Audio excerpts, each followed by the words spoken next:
As with any Christian sect, or any religion for that matter, Pastor Jim Loomer and his congregation have the right to worship as strictly as they wish, at least to the extent allowed by law. I've been chided here and there for criticizing Jim's school and church, as if I'm some iconoclast hell-bent on taking down Jesus Christ himself. But these episodes and the accounts contained therein aren't meant as an attack on Christianity, or evangelism, or Pentecostalism, or Jesus. They're laser-focused on one place, and those who have escaped, those who tell me their stories, describe Jim Loomer's houses of worship and education with one four-letter word. Well, they're so culty, they get in between the couple, they talk crap about, instead of bringing the couple together, trying to help them, they'll try to separate them, and they would try to do that with children and parents too.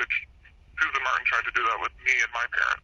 What I tell people is, I grew up in a cult, because that's what it was, and hearing the podcast and hearing things about how Dorian was expected to live and everything, I'm no wonder most victims ended up at Milford Christian, because that's exactly the type of place he would end up.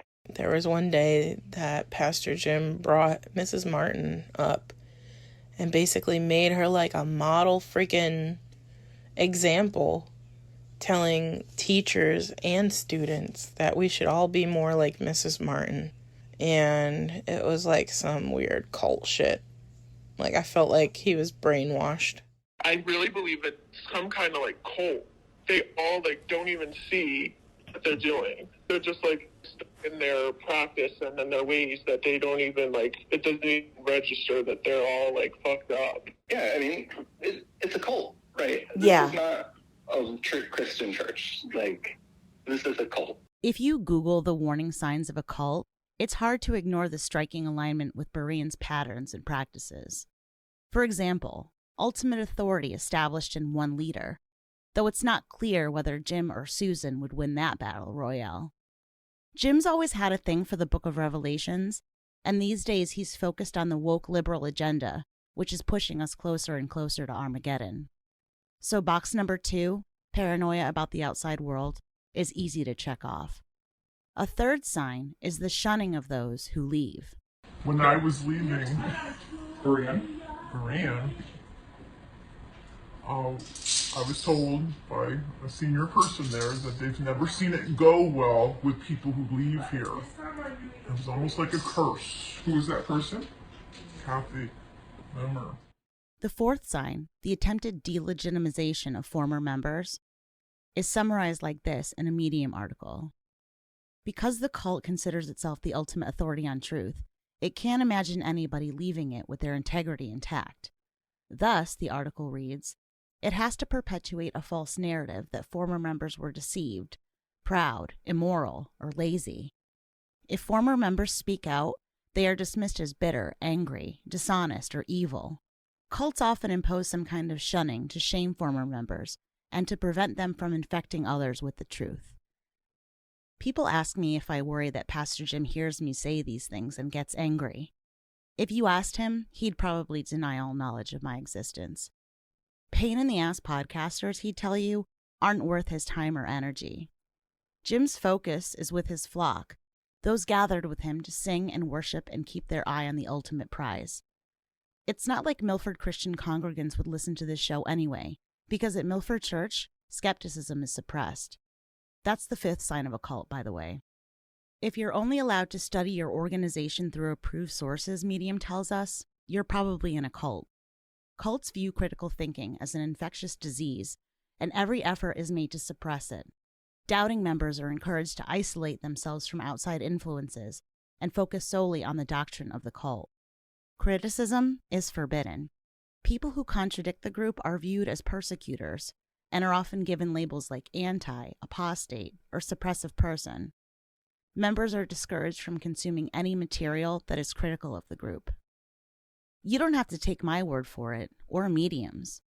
You just have to join me every Wednesday and Sunday night to watch as the church broadcasts its service and Jim's sermon live on Facebook.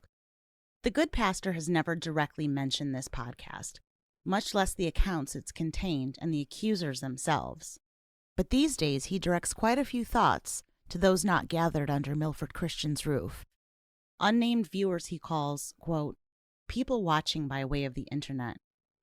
And these days, when he does that, his hints are about as subtle as a whore in church. Giving heed, before, let me say, if you're listening and you have distanced yourself from a local church, this one or any other Bible-believing church, it is a step. You don't believe, I mean, I don't think you really concern yourself with this too much, or maybe you do. But whatever keeps you away from joining together with other believers, assembling yourselves together, is not a good thing. He says, in the latter days, some will depart from the faith, and they'll start giving heed, they'll start paying attention to deceiving spirits. Now, deceiving spirits are one of the categories of spirits, demonic spirits, listed in the Word of God. You can go to the bank knowing that there are indeed spirits, demonic spirits, that want to fool you so that you will be off track rather than on track. They're deceiving spirits. I said to you, when people get free from a demonic spirit, they need to get filled up with the Word. They need to get filled up with the Holy Spirit so that they can stay free. Because the kingdom of darkness is rather relentless until the very end of time, right?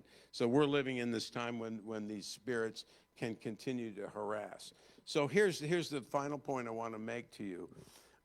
We mentioned how important it is to renew your mind with the Word of God. Probably the greatest nutrient against being deceived by demons or by a deceiving, lying spirit. So that you're not deceived by that, you need to renew your mind with the Word of God. Philippians 4:8 says, whatsoever things are pure and lovely and of good report, those praiseworthy things, think on these things. He said, you've not been given a spirit of fear, but you've been given a spirit of power, love, and a sound mind. God wants you to have power, know the love, and have a sound mind. And the sound mind is also understood as self-control. Basically this, you have power over your mind. You have control over your mind. It's your job to fill your mind, to think on the things that are pure and lovely, to renew your mind with the word of truth so that there's not a backlash, and you can do that. The sixth sign of a cult, the one I want to focus on now, is its reliance on shame. If you need your group in order to feel worthy, loved, or sufficient, Medium tells us, you're probably in a cult. Cult leaders trap members in shame cycles by imposing abnormally strict codes of conduct, usually prescriptions about appearance, sex, and relationships, guilting members for their shortcomings, and then positioning themselves as the unique remedy to the feelings of guilt which they themselves created. Cult members are made to believe that they are insufficient or unworthy on their own, and that the only way to become worthy is to confess their shortcomings to the group or leader. The leader then becomes the mediator of worthiness and the foundation of the member's self-esteem. Leaders who can make followers feel bad about anything can use shame to manipulate followers into doing anything. While shame cycles can, of course, be used to harness boys and men to keep them in line, it's more often the women and girls of the cult, consider the Manson family, NXIVM, Warren Jeff's FLDS, who bear that harness's brunt. If he heard me dare suggest this about his House of the Holy, I bet Pastor Jim would be stunned. After all, Milford Christian Church, at least on paper, highly prizes its girls and women, believes they play an important role in every aspect of life. In the family, the church's website reads, the woman is the wife, mother, and nurturer, the anchor of the home. Our moms were always the ones we turned to for help, the hub of the wheel that holds it all together, irreplaceable, making the family work through the ages. Of course, some women, the ultimate Christian women and wives, are more exalted than others. The key to finding the perfect woman in the eyes of God lies in the Bible, of course, in Proverbs 31. Who can find a virtuous wife? For her worth is far above rubies, rhapsodizes the New King James Version. The heart of her husband safely trusts her, so he will have no lack of gain. She does him good and not evil all the days of her life. She seeks wool and flax, and willingly works it with her hands. She is like the merchant ships. She brings her food from afar. She rises while it is yet night, provides food for her household, and a portion for her maidservants. She considers a field and buys it. From her profits she plants a vineyard. She girds herself with strength and strengthens her arms. She perceives that her merchandise is good, and her lamp does not go out by night. She stretches out her hands to the distaff, and her hand holds the spindle. She extends her hands to the poor. Yes, she reaches out her hands to the needy. She is not afraid of snow for her household, for all her household is clothed in scarlet.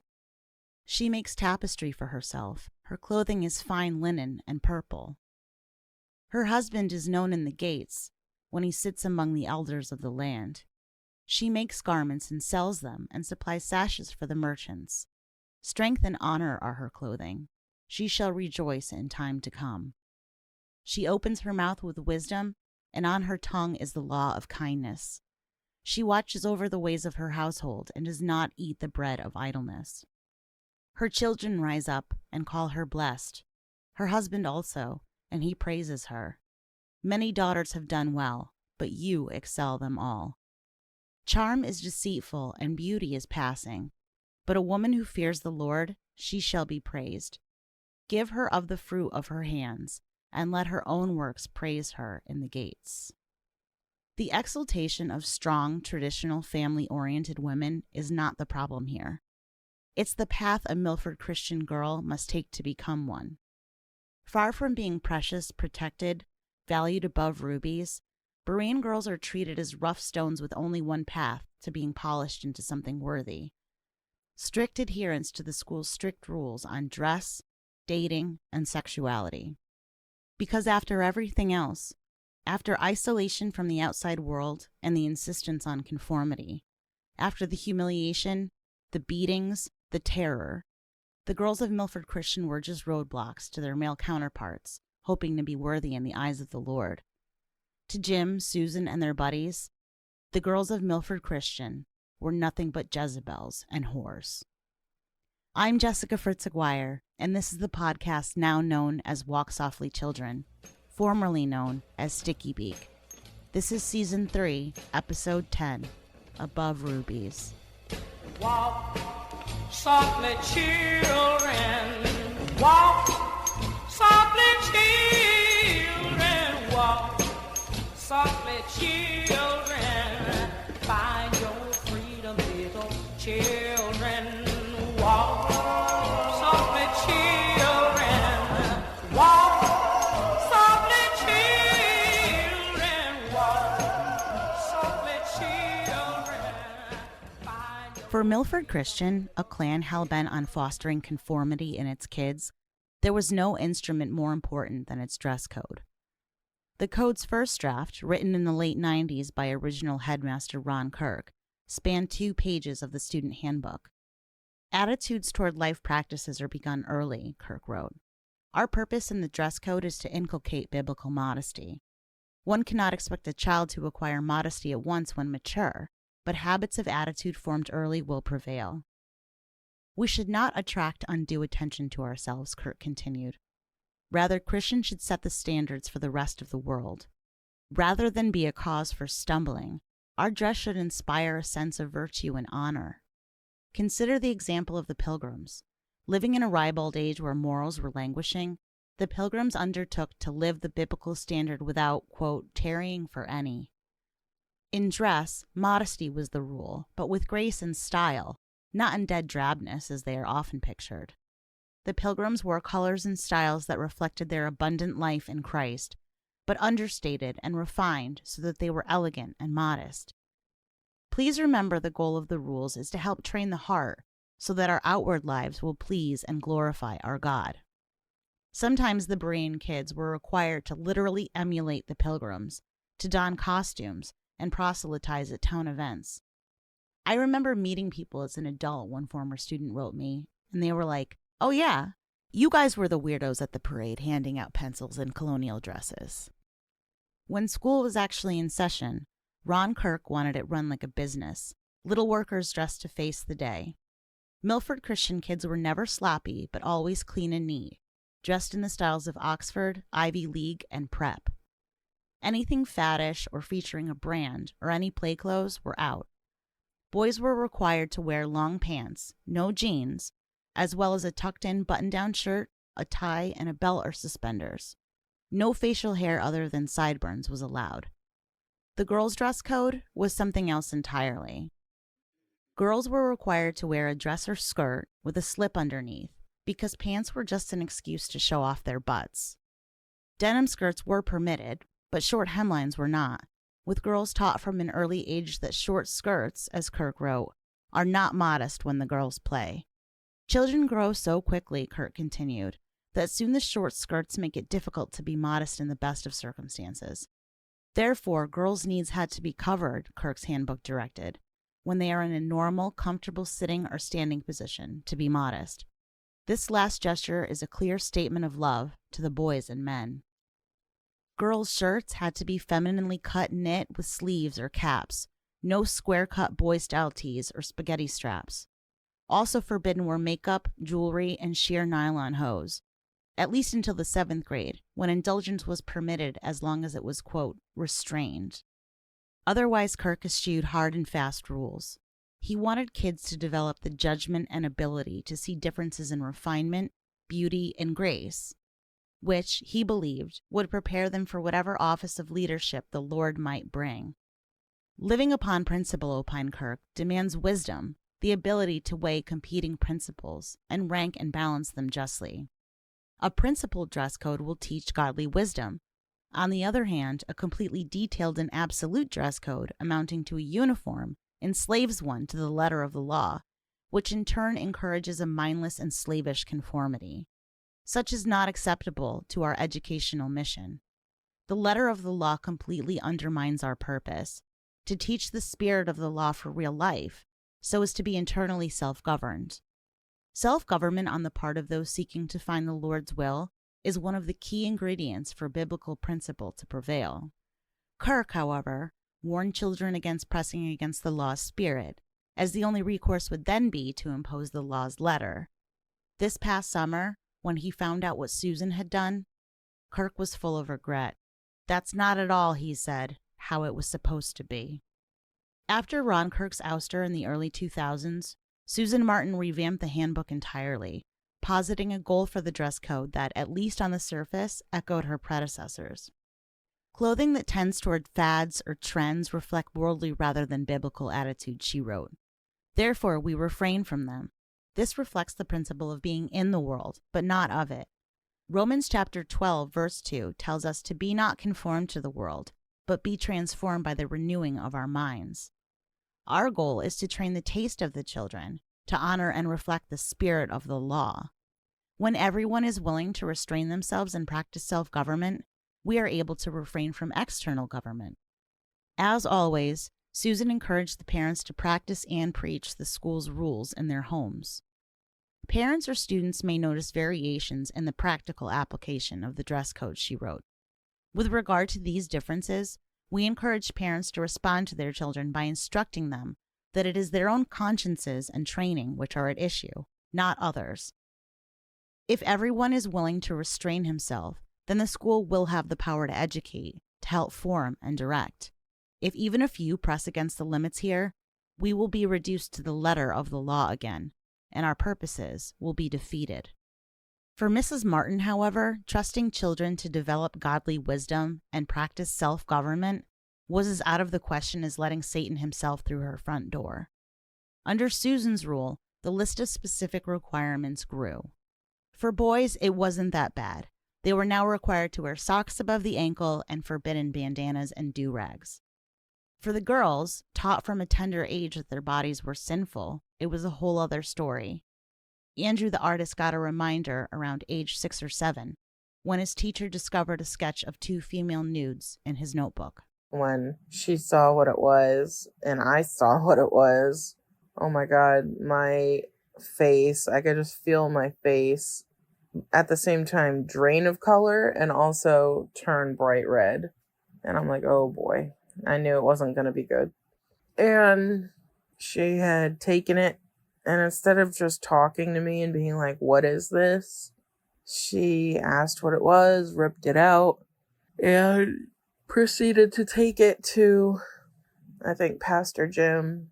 And then, of course, you know who saw it, Mrs. Martin. Made me feel bad for doing what I did, and they're pretty much screaming at me to not draw those kind of things, and that it was disgusting and dirty and perverted, and I shouldn't be doing it. Well, you know what? I'm still doing it. Now I do it professionally, so... Under Susan, the girls' dress code came with a preamble. It is important to practice being a virtuous woman at all times, in all areas of life, on campus and off, she commanded. Susan reminded girls of the Book of Peter, counseling that their beauty should not come from outward adornment such as braided hair, gold jewelry, and fine clothes. Instead, it should be that of their inner self, the unfading beauty of a gentle and quiet spirit, which is of great worth in God's sight. For Susan, before a girl's inner light could shine, she had to render the self seen by the world as unattractive as possible. If you looked pretty, one woman wrote me, Susan would give the nastiest looks and point to the offending pieces of clothing in disgust. I just think that when Susan saw an opportunity to hurt a child, she did. She did her best to keep all the girls from feeling pretty. To be pretty or attractive is a sin, even at age 10. Starting from the ground up, Mrs. Martin forbade open-toed and spike-heeled shoes. Fine for young conservative girls, you'd think, until you learn that she screamed at a talented musician headed to a recital for a slight half-inch heel. It was the one time I felt pretty and had new shoes, the woman wrote me. Once, at church, Susan spied a student wearing a dress much nicer than the potato sack she expected and glared at her all through service. How old was the offender, I asked. 16? 17? 11, came the answer. Parents of female students receive special admonishment. Please supervise your daughter's purchases so they will honor modesty and be good examples to other impressionable young girls, Mrs. Martin's handbook instructed. Remind her regularly of these principles of modesty, inward beauty, and self-government to avoid unnecessary embarrassment at school. Ordinarily, Susan wrote, if we must speak to a student regarding attire, we will privately explain the principle of our objection and ask that, if possible, the student not wear the garment again. In less self-governed cases, she warned, we will take stronger measures as required. Even the most casual listener of this podcast will know that Susan's promise to take it easy on the kids, to privately explain any objections to dress, was a joke. Every aspect of each child's clothing, at least for the girls, was monitored and harped upon to the point of fanaticism. Susan was so insistent, she made it part of the curriculum. That's the big modesty line for most of customers. You don't want to cause your brothers to stumble. Right, but we're also talking... Go ahead. Martin had one specific class that all the girls had to take, which was a modesty class, where we had to learn about how to not make people stumble. She literally had us get up one by one, stand in front of each other and criticize what people were wearing and tell each other, what was inappropriate. I remember they made me bend over and they were like, we can see down your shirt. And I was like, this is fucked up. We were each individually called up to the front of the altar because the class was in the sanctuary, and we had to tell each other what about each other could cause boys to stumble, one source wrote me. And it was invasive. Raise your arms to see if your shirt goes up. Talk about things that were too tight. And in extreme cases, like mine, bending over to, quote, expose us. She called me out as a 6th or 7th grader for not wearing an undershirt. She made me lean over so everyone could see down my shirt and chastise me. Sometimes Pastor Loomer was invited to join the fun, like when Susan taught the girls, some as young as 10, to cross their arms over their breasts when hugging men, so as not to excite them. Susan hugged Jim Loomer while covering her breast to demonstrate, one woman told me. I remember looking up at that. I didn't even have my period yet. Susan was big on bellies and boobs. To Ron Kirk's requirement the girls' shirts be femininely cut with caps or sleeves, she added a litany of new rules. Again, as you might expect at a strict Christian school, belly shirts were forbidden. But so were blouses that weren't long enough to cover every inch of belly when a girl's hands were raised, which they often were in song or prayer. A girl's blouse should drape gracefully, not cling, Susan wrote, and if it was deemed too sheer or low cut, a camisole was required underneath. If you were unlucky enough to have developed breasts, you were forbidden from revealing any part of them by way of the blouse's cut, and Susan banned button-downs and blouses gathered in the center by accordion pleats because they brought attention to a girl's development. And you better be sure you were wearing a bra. When I was going through puberty and I had the awkward triangle boobs every person gets, you know, when you're hitting that age. And I was wearing like this like spandexy type shirt. So it was like clinging to my body. And I forgot what teacher it was, but they're like loud enough. You know, we were about to walk into the classroom. And I could see the students, so I know they could hear what she had said. And she's like, you know, you really need to either change your clothes or wear a bra. She's like, because I could see everything right now. And she made it sound like I did it on purpose when I didn't.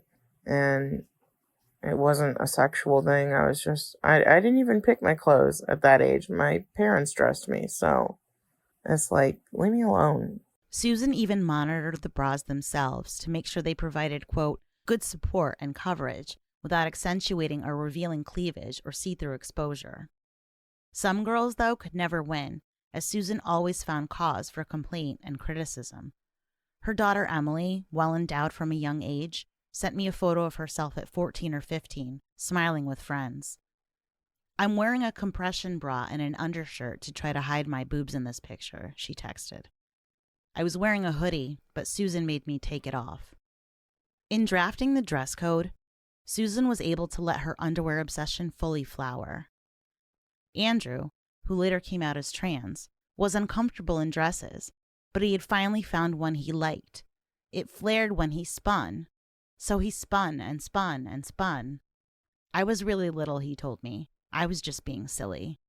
And I literally got screamed at for doing that. They screamed at me. They're like, you're being inappropriate. You're going to show your underwear. And they're screaming at me for it. Those grilled about size 6 white Hanes will recognize Susan's request to parents of girls to please be sure your daughter chooses modest undergarments that reflect her virtue and modesty, particularly while changing for gym class.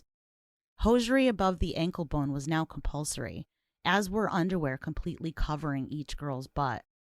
Even parents, even Susan's friends, weren't above her chastisements. I remember we were sitting at the house and like we were just hanging out. We were there because Susan and the mom were like best friends. Super besties. Anyway, we were there hanging out and like having dinner or whatever, and it was like folding laundry, and it was maybe, I don't know, 15, 16, and was folding her laundry, and there were like some thongs in there, and Susan tried to like come at about the laundry. The mother. The grown woman. Right, about what her daughter was wearing on her fucking ass. Oh, it was her own damn girls' house. laundry. Yeah. Is that without the names? Sure. Okay. Without the names, That's, yeah. And was like, the mom was like, what do you want me to do? Like, tell her what underwear she can't wear? Like, she doesn't like underwear lines. Right. Yeah. Like, well, right. You want me to tell her, like, she has to be embarrassed by her underwear lines? Right. Or embarrassed because you're wearing a thong. Right. Like, but now you're shaming her for, like, and even, I think even said, like, what do you want me to do? Like, hold her down and rip it off her? but when it came to the kids, Susan's power was not only practically unlimited, it came with deputies, backup. I remember Jim Boomer's wife, Kathy Boomer, she would stare at the girls' backsides trying to figure out if we were wearing appropriate underwear. A normal person might ask, how would Kathy or Susan know? They knew because they pulled the unluckiest girls into Susan's office for personal checks. Susan's handbook, as had Ron Kirk's, allowed additional undergarments, including tights if it was cold. But when one girl dared to wear leggings tucked into her socks under her dress, both loomers pulled her into Pastor Jim's office. The offense? According to Jim and Kathy, she was trying to be sexual.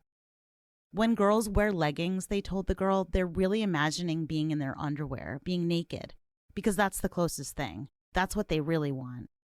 And Jim Loomer was on a roll. Emily Martin recalled a day when she was 10, arriving to school in a skirt she'd borrowed from a classmate who was a goody-goody. It was light blue with little flowers all over it. I remember feeling really pretty, Emily texted me. It was cut a bit higher in the front than in the back, but it still covered my knees. And Jim Loomer called me to his office to tell me that I was dressed like one of those Bratz dolls. And Susan sent me home. I was having such horrid body issues, and I wore hoodies and denim skirts for the rest of my school career there. The good pastor and his wife weren't the only two Susan deputized, or at least acted as though she had. Anyone who was in a position of quote-unquote power around that school had pretty much carte blanche to say anything they wanted to. One particular youth pastor had no problem telling girls exactly what he thought. And that youth pastor is on the sex offender registry. We're talking about Alan Parody, right? Yes, we are. The other suspects, you can probably guess.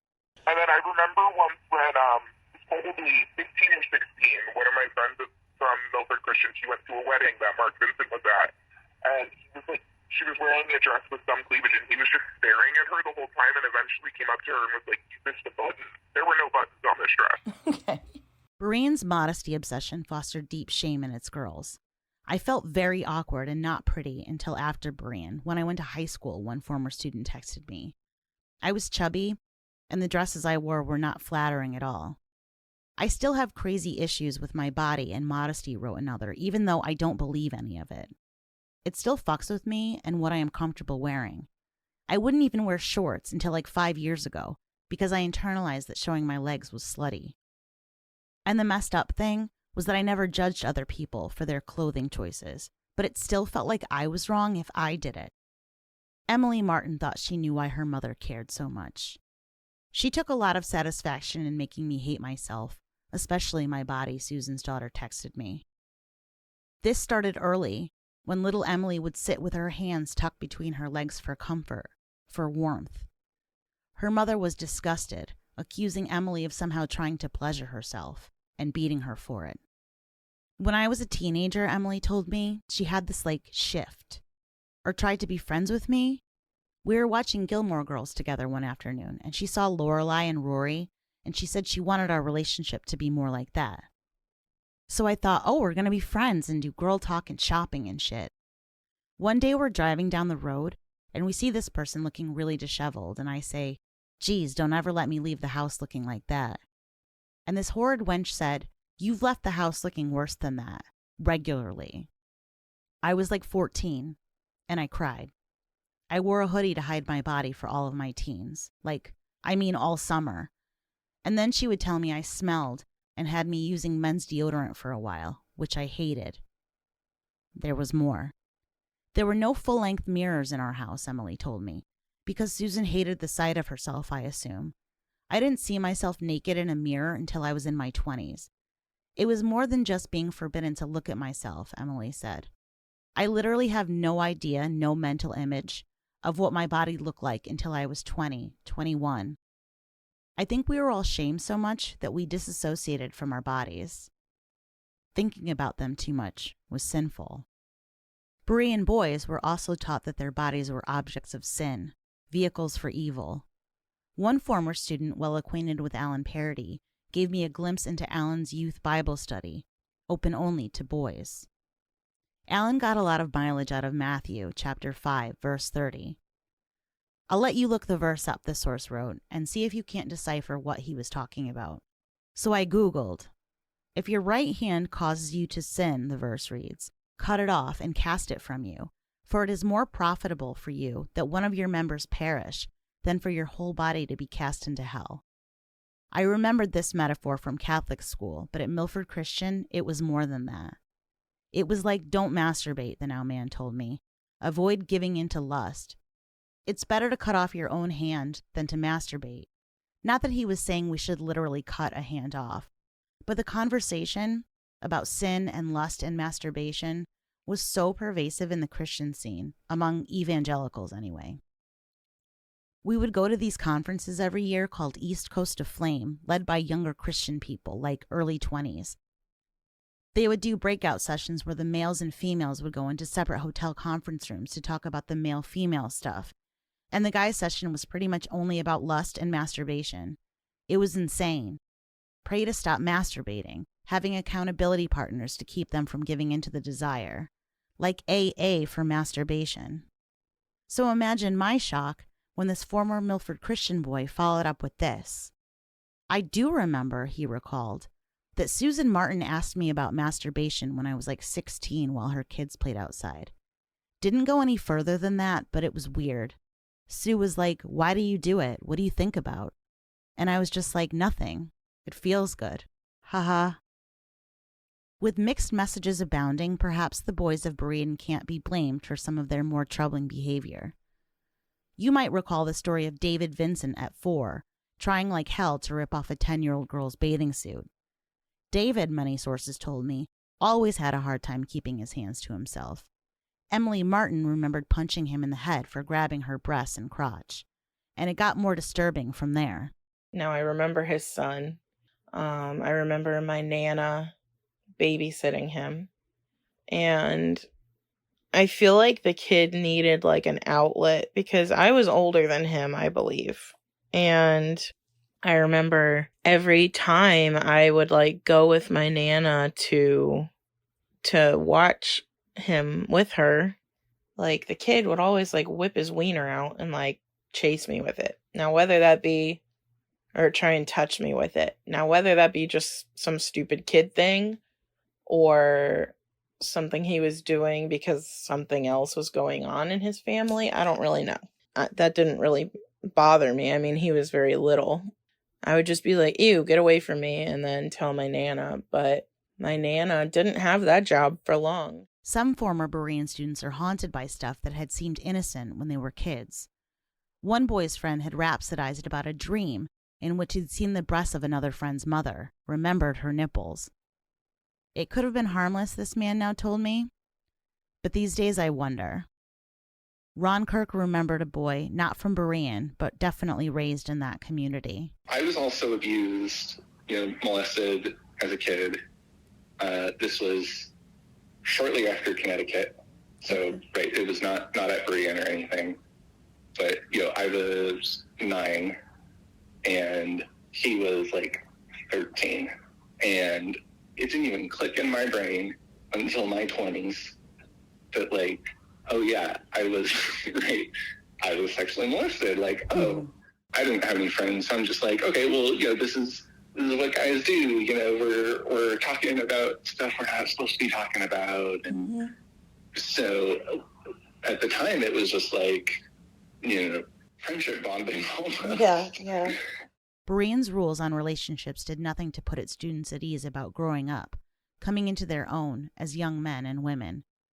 At the outset, of course, any feelings, not to mention relationships, falling on the LGBTQ rainbow were out of the question. Under the heading of community, Milford Christian's website notes the church's belief that humans are designed to uphold the biblical concept of marriage as the union of a man and a woman. Berean claims it doesn't discriminate, but it does reserve the right to throw kids and teachers out to uphold, quote, biblical principles and procedures.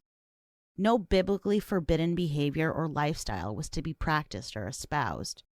This meant you couldn't be or support anything other than cisgender heterosexuality. But Berean also granted itself great leeway as to political positions, financial responsibility, national citizenship, and association with unnamed hate groups. When one recent Berean graduate came out as gay after spending the week at Emily Martin's apartment, his parents, and Susan, blamed Emily. We were best friends, so I was his, quote, only influence, Emily texted me. We still laugh over how the fuck I was supposed to make him gay. The church sees the simplest, most innocent things as grounds for punishment. At a sleepover at the Martins one night, Andrew told Emily about French kissing. Somehow Susan found out and beat Emily for it. The student whose so-called friends had forced her out of the bisexual closet had other things to worry about. You know, I was outed as bisexual by some of my classmates, and then the administration tried to convince me I had to tell my parents because, quote, I remember it was Susan Kisley who told me, she was one of the teachers there, that I needed to tell my parents in case my mom heard anything and accidentally tried to defend me. I was a teenager. I was getting pretty close to graduation. That's why I begged them not to call my parents, not to tell them anything, because I was like, I will be homeless.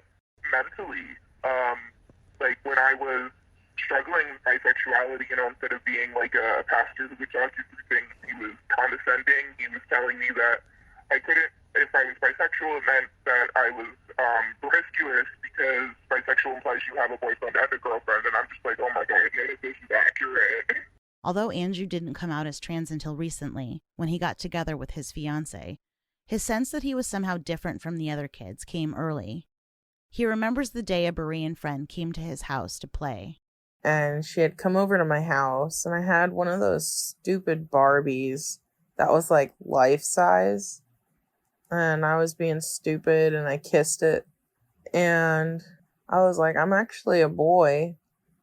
And I'm like, this is my girlfriend. And, you know, I think she laughed, thinking I was just playing around or being stupid. So then she jokingly kissed it. But it was like in my own little way. I think that was me trying to tell her, like, that's how I felt. Of course, this compounded things. If you are trans or gay or bisexual or anything like that, if you were in that school, it was like you had to keep it a big dark secret, because you were pretty much going to get sent to hell for anything like that. And you were disgusting and perverted, and it was of Satan, basically. And I was trans, so when they would have like the girls and the boys line up, I would always feel like I wanted to be with the boys. And I always liked hanging out and related more with the boys than I did with the girls. But it's like, if you hung out with boys in that school, then it must mean, you know, meant that you liked them, and then everybody pointed it out, or pointed it out that you were being inappropriate. These days, Andrew marvels that he's not the only one. And the strange thing is, when I do research and I look up people that I went to school with from Berean, a lot of us, and I don't know how or why, and I'm not even saying that Berean could have that kind of power to change somebody, but a lot of us are either gay, appear to be transgender, not just me either. There's a couple people that have completely like turned, it looks like they're transgender. People have come out as bisexual, many different things, somehow or another, you know, involving the LGBTQ plus community. And I think it's so funny because they tried to steer you so far and clear away from that. And here we are, a lot of us are somehow tied in with it. And Andrew's not the only one who noticed. No, I think they would too. Honestly, I think they'd have a fucking heart attack, because that's one of the, like, list of things that they drill down your throat is, like, not okay. Right. And that's the reason that I'm not on speaking terms with my mother.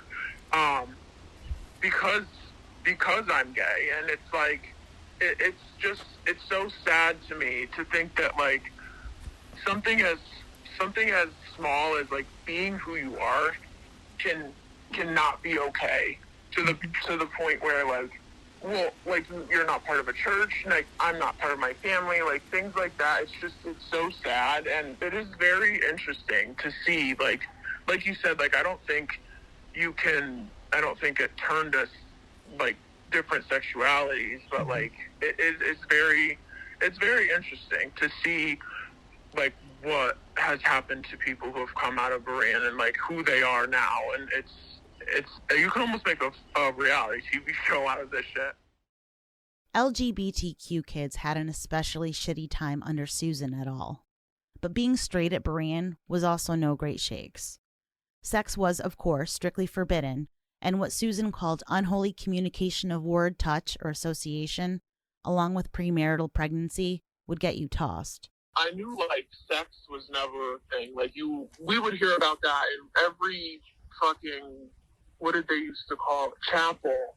On every Friday, they had chapel, like a long chapel. Yeah. And Jim would preach and everything, and I feel like it was constantly being drilled in our heads that, like, you couldn't have sex, you couldn't do this, you couldn't be gay, you couldn't, like, it was like, there was all of this, like, what's the word I'm looking for? Like, not target, but, like, an emphasis on, like, no sex, and it was like, what the hell?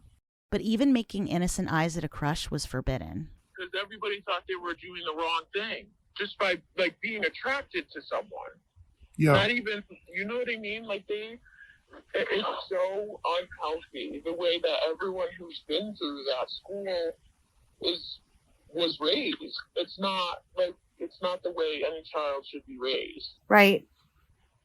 Like, you think you're wrong for even, like, saying, oh, I think that girl's pretty. At 15 years old, there's something wrong. You should be able to, like, figure things out, not think, oh my God, I can't even, I'm not talking about even, like, looking at, like, tits or anything. I'm just saying, like, even being attracted to someone was, like, not allowed. Right. And it's like, you can't, it's just not healthy to me. Post-2000, under Susan, the handbook's take on co-ed romance rejected, quote, contemporary dating practices as an inauthentic biblical expression of romantic relationships, fostering a sampling mentality, which then fosters superficial and temporary relationships and selfishness. The temptation to pair off, Susan's handbook continued, often results in inappropriate emotional and physical attachments, false hopes and expectations raised and dashed, broken hearts, and subsequent conscience hardening. Physical attachments are an obvious disaster for young people's futures, and romantic preoccupations compete with our educational goals, and for some, completely eclipse the educational process.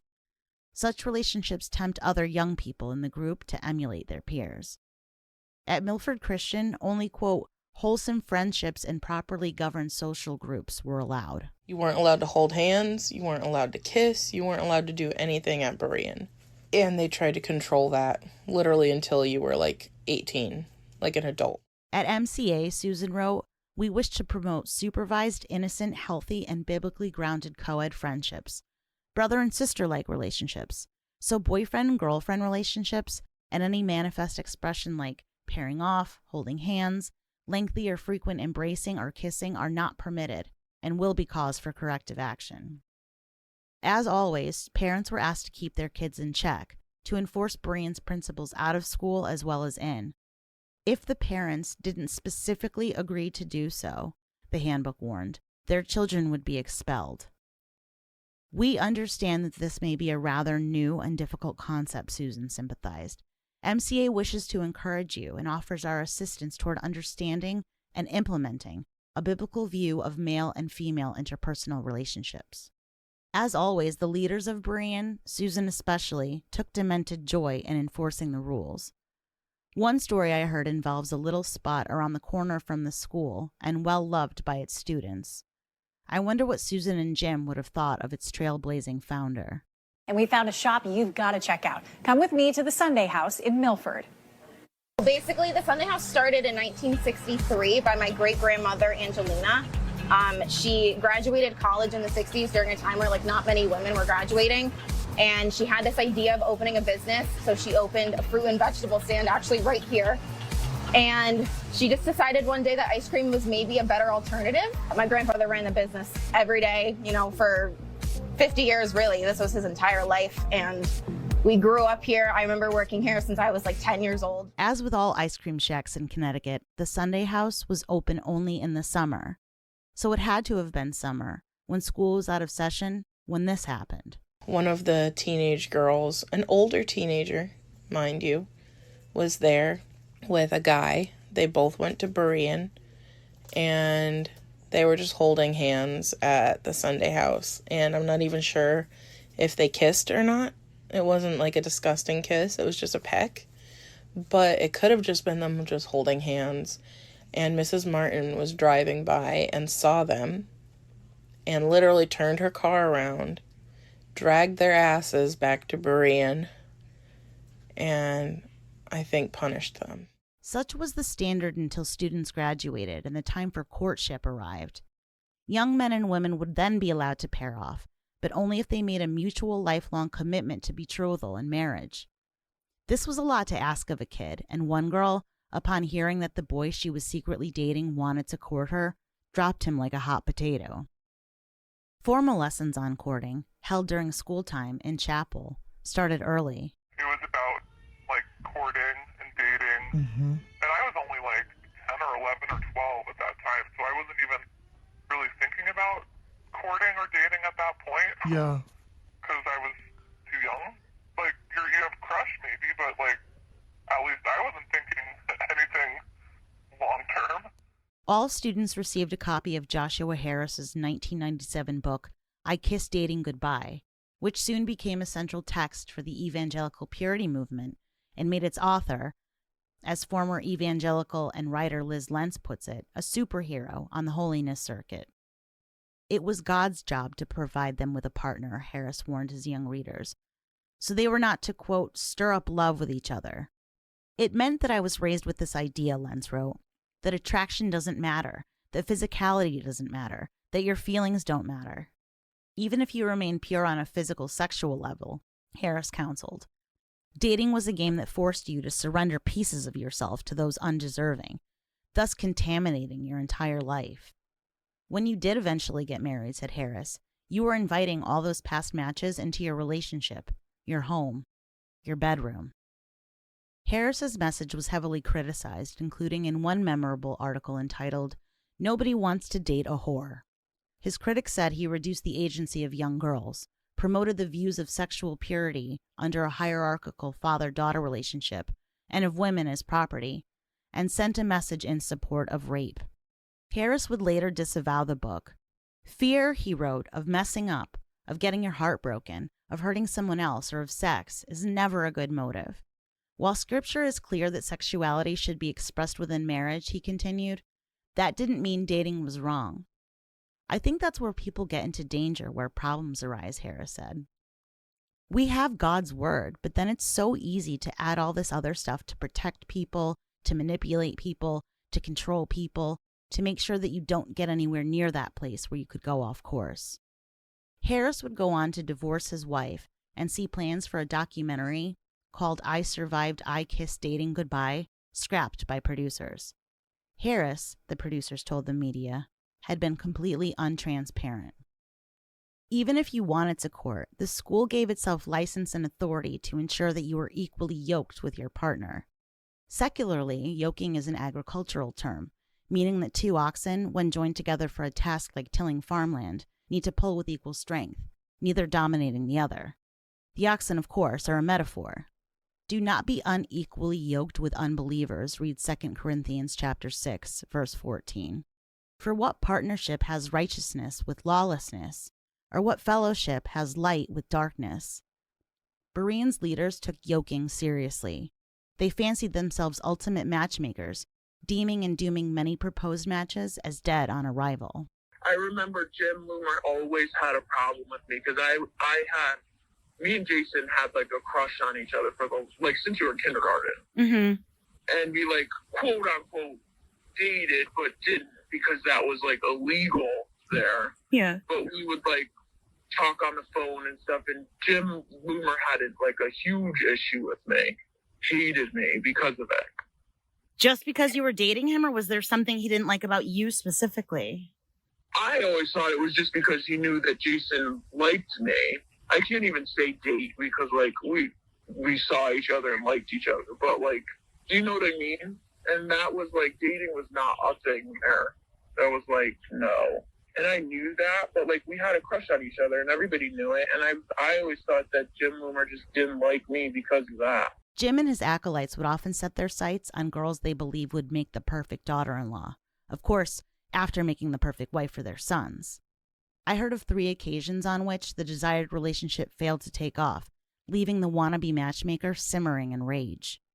Kathy Loomer, expecting one girl to marry a Loomer son, had the young lady over to the house to examine all she'd inherit as a Loomer wife. But when the girls started hanging out with another boy, the 2 were followed to a coffee shop, and I heard of other couples being stalked, spied on, followed in cars. Finally, the girl's mother, a teacher, was given a choice. If her daughter didn't break it off with the interloper, the entire family would be forced out of Berean, meaning not only the church and the school, but the women's job as well. Ultimately, the family left behind not only Milford Christian, but a way of life. I went back to school to get my degree, the mom told me years later over barbecued chicken, because I was never going to let anyone control me ever again.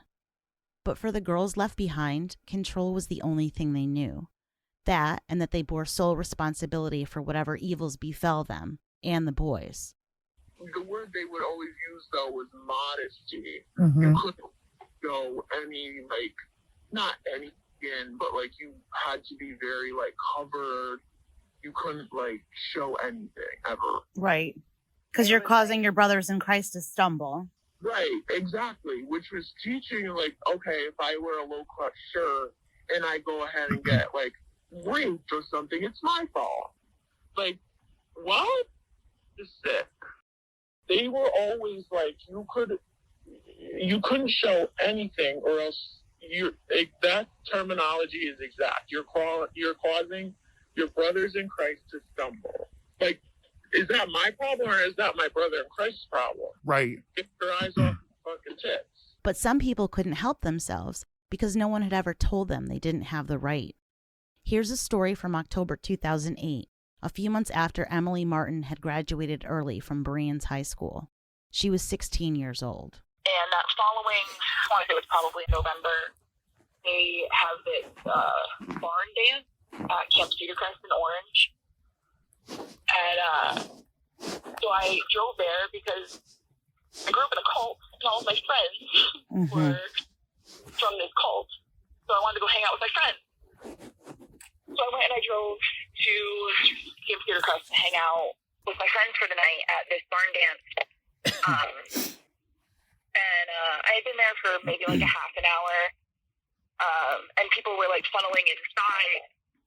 And Mark grabbed me by the arm and pulled me behind the building to tell me that my shirt was cut too low and that I was causing my brothers in Christ to stumble. I told him if he didn't let go of me and mind his business, that I would be telling my dad what he had done. And did you know him? Like, did you have any connection to, I mean, it sounds like he felt comfortable doing that to you. I mean, that's the thing. That church fosters this sense of community where you can just correct anyone's kid. The church fostered something else, too. Something darker. I've heard a lot of stories about, you know, girls who underwent sexual abuse that the church turned a blind eye and sort of helped the parents do the same thing. Yeah, I mean, I know somebody who did a student who raped a young girl at the school, and it was swept under the rug by Jim Loomer. So was a male student raped a female student? Yeah. Was that off campus, or was that like, and I keep saying campus, but was that at the church or the school, or was it elsewhere? I'm not sure. Okay. Because the other thing I've heard of, too, is that, you know, if a girl's getting molested, she's a Jezebel and she's a whore. Oh, absolutely, because she caused her brother in Christ to stumble. That Doreen had a lot in common with these kids, living under a cloistered evangelical rule, has always been painfully obvious. The Who's the Boss ban is now a prohibition on Pokemon. Both Berean and Parkview Christian, Doreen's second-to-last school, promised that the corporal punishment of children would always be administered in love. But more than anything, the abnormally strict codes of conduct as to appearance, sex, and relationships, the imposition of shame cycles, were what hit me in the gut. In my mind's eye, I could see Emily Martin in the driveway at 1316, sobbing as her little diary of confessions, her scrapbook of crushes, went up in flames. I could see Doreen in Susan Martin's office, anxiety at a fever pitch, hoping to God that her bra and her skirt and her underwear would pass muster with Susan and Kathy and Jim. These girls, and all the others, have never been precious and protected, valued far above rubies. They were just collateral damage, inevitable wreckage left behind as people like Kathy and Susan and Jim soldiered on, tramping over them, confident in their belief that all they did for God. Doreen Vincent never got a chance to become that perfect Proverbs 31 wife, or whatever else she wanted to be. She never grew into a woman who could consider a field and buy it, plant a vineyard there. Gouveia had sprung up across from 1316, of course, but that was long after she was gone. Doreen can never make tapestry for herself, clothe herself in fine linens and in her favorite color, purple. But the women of Berean can, because they're more than just Doreen's stand-ins. They're the Doreens who lived. Mark and Jim and Susan and their buddies have been shaming and debasing and abusing girls like Doreen Vincent and Emily Martin for years. This past August, Emily decided it had gone on too long. Enough was enough, and she was going to burn the whole thing to the ground. Walk softly, children. Walk softly, children. Walk softly, children. Find your freedom, little children. Walk softly, children. Walk softly, children. Walk softly, children. Find your freedom, little children. Don't you